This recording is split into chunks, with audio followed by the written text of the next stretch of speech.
you shall know the truth, and the truth will set you free.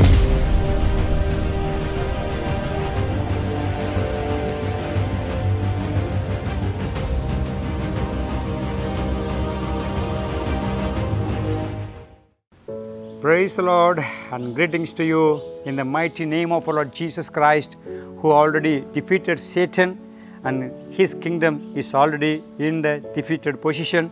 We have been called to destroy the works of the devil in the name of our Lord Jesus Christ under his authority. Now we are talking about how soul ties are formed. So as we are seeing, these things are going to give you clear understanding which is needed and which is not needed from the viewpoint of God's word.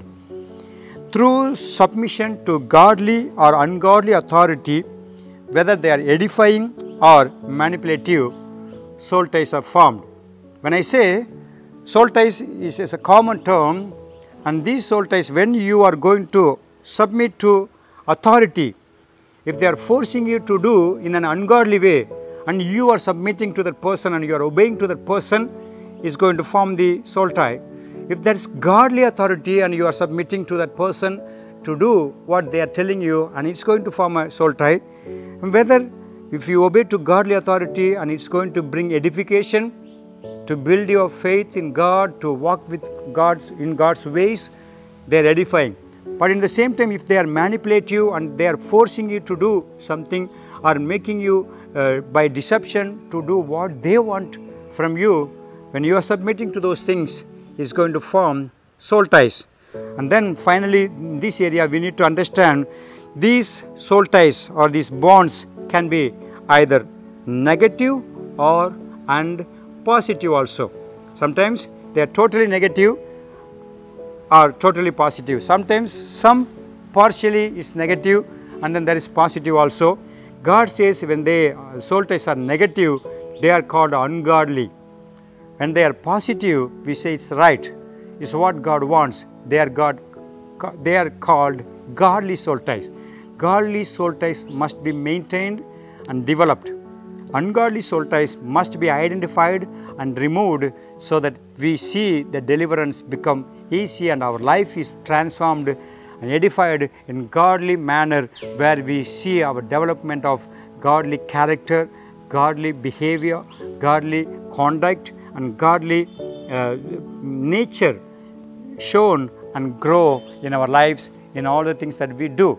So these things must be clearly seen as what God expects from us. Godly soul ties, we need it. Ungodly soul ties, we need to break it so that the demons which had their right in our lives to stay or come and go, all those things are removed and they are cast out easily. So I encourage you, these things that we are in relationship with, when the things that we have contract with, the things that we are in friendship with, all those things and authorities that we are under, and if they are not godly, we should be careful not to obey, to do evil things that takes us away from God and that form ungodly soul ties. We want to have positive and right godly soul ties, and all the ungodly, the things that are not right, they need to be taken away, and God's word should be our standard to live our life and guide our lives. Father, help us to understand what you are telling us, how soul ties are formed, how our soul ties developed.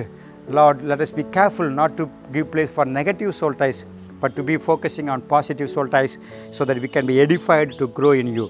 In Jesus' name I pray, amen. God bless you.